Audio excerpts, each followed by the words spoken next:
The latest news on the UK's new points-based immigration system. Just only several days ago, the Home Office made an announcement about further details of these new points-based system applications. And in this video, I'm going to give you an overview. I'm going to explain the general idea behind this points-based system. And also I'm going to explain the remaining rights of EU citizens and their family members to remain here in the UK, or to enter the UK before 31st of December 2020.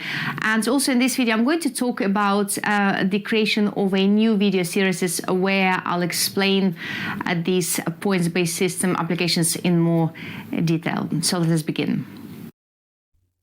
Guys, and before I start this video, I just wanted to let you know that if you would like to know more about the new points-based system application, you're very welcome to visit this page, ukvisasuccess.com/new PBS, and request this information, and it will be with you within the next 60 seconds. It's completely free. On 31st of December 2020 at 11 p.m., freedom of movement between the UK and the EU will end. From 1st of January 2020, there will be a new UK points-based immigration system. Just several days ago, the UK government published a statement explaining how everything works. And in this video, I'm going to give an overview of the entire system. First of all, I would like to say that this is the last call for EU citizens and their family members to make their applications under the EU settlement scheme, because from January 2021, EU citizens will need to apply for entry or to stay here in the UK on the same basis as non-EU citizens.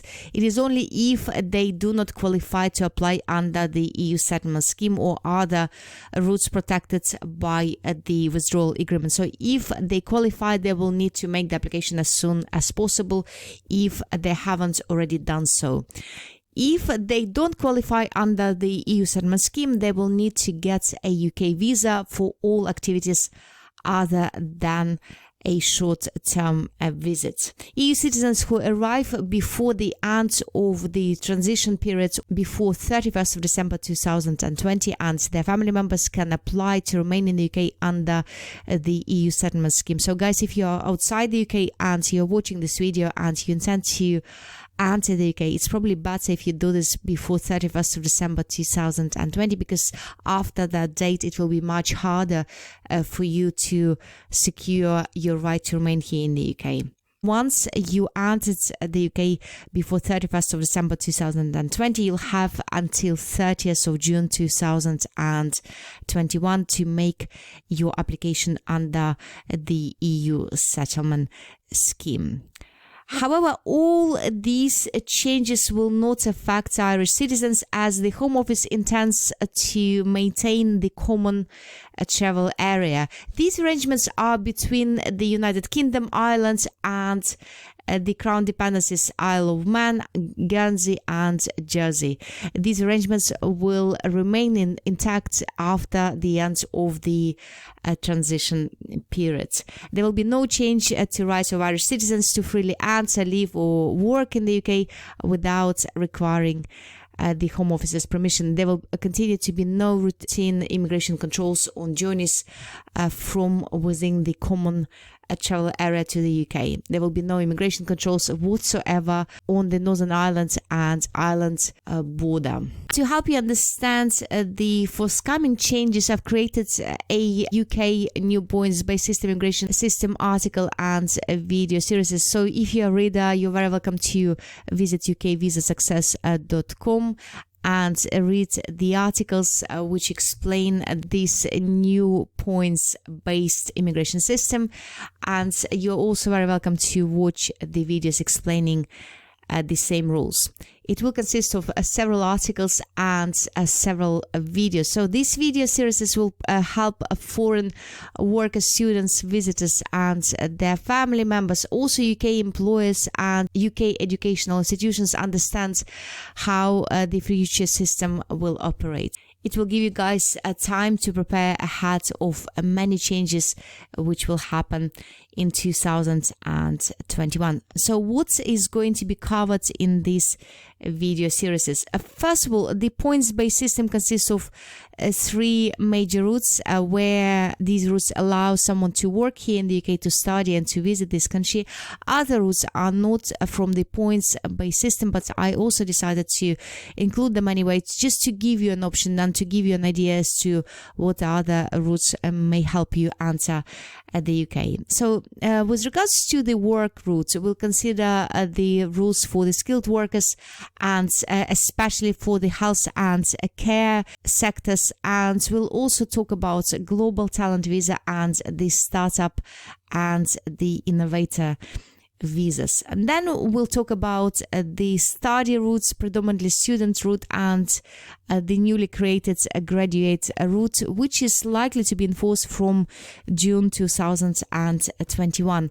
And then we'll talk about the visitors rules. We'll probably see a number of improvements, but the core idea behind visitors applications remain the same. And also we'll talk about the intra-company transfers and intra-company graduate trainees visas, youth mobility scheme visas, sporting routes, creative routes, routes for charitable organizations, and also visas which will allow ministers of religion and religious workers to enter and work here in the UK, and also government authorized exchange teams which are part of the Tier 5 temporary visas, and also international agreements and UK ancestry route.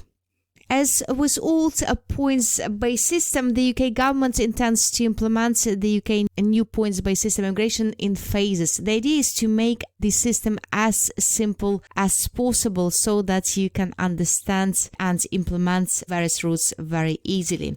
From 1st of January 2021, immigration rights of visa nationals will remain more or less the same. In other words, they will need to apply for visa in order to enter the UK. The situation will be dramatically different for EU citizens and their family members, because from 2021, EU citizens will need to obtain prior authorization from the UK immigration authorities if they intend to live in the UK for more than 6 months. So they will also need to apply for a visa if they intend to stay in the UK for less than 6 months, but the purpose of their visit is different from the purpose of an average visitor. For example, if they want to work here or if they want to get married in the UK. So in these circumstances, even if they come here for a period shorter than 6 months, they will still need to make their visa application. However, as I mentioned before, these changes will not affect those EU citizens and their family members who arrived in the UK before 31st of December 2020 and applied under the EU settlement scheme. The newly arrived EU and non-EU citizens with permission to work in the UK will be able to use an online service to demonstrate their right to work in the UK.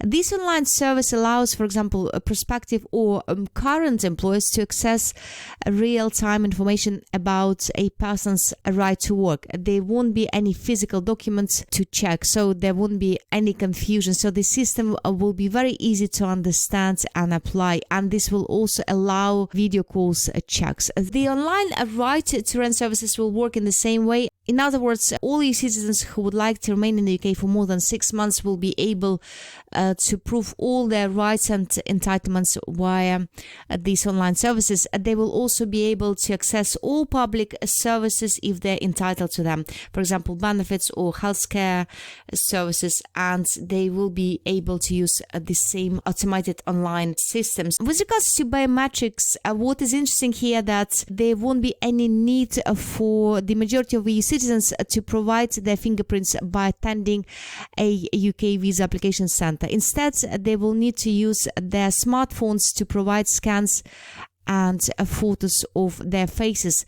Those EU citizens who cannot do this will still be able to attend visit application centers. With regards to the fees, well, all migrants will still be expected to pay the fee, which is quite similar to the fee they're paying now. But if you'd like to see more and if you'd like to know more about how much they will charge for various types of applications, you're very welcome to request this information at ukvisasuccess.com/new PBS. PBS stands for points-based system. Also, all migrants will continue to pay the immigration health surcharge. The only difference now, the only new change which the Home Office intends to introduce is the new discounted rates for those who are under the age of 18. And also they're talking about making an exemption for NHS and social care frontline workers. And this is it, my friends. This is all we wanted to discuss in this video. I would like to invite you to visit this page, ukvisasuccess.com/more, in order to discover plenty of free resources about various UK immigration routes, where I explain how they work, and I give plenty of resources and links as to what you can do in order to progress with your application further. Also, if you'd like to become a part of a ukvisasuccess.com community and to receive exclusive offers from me and invitations to podcasts where I answer your frequently asked questions, you're very welcome to subscribe at ukvisasuccess.com/newsletter. Have an amazing week, guys.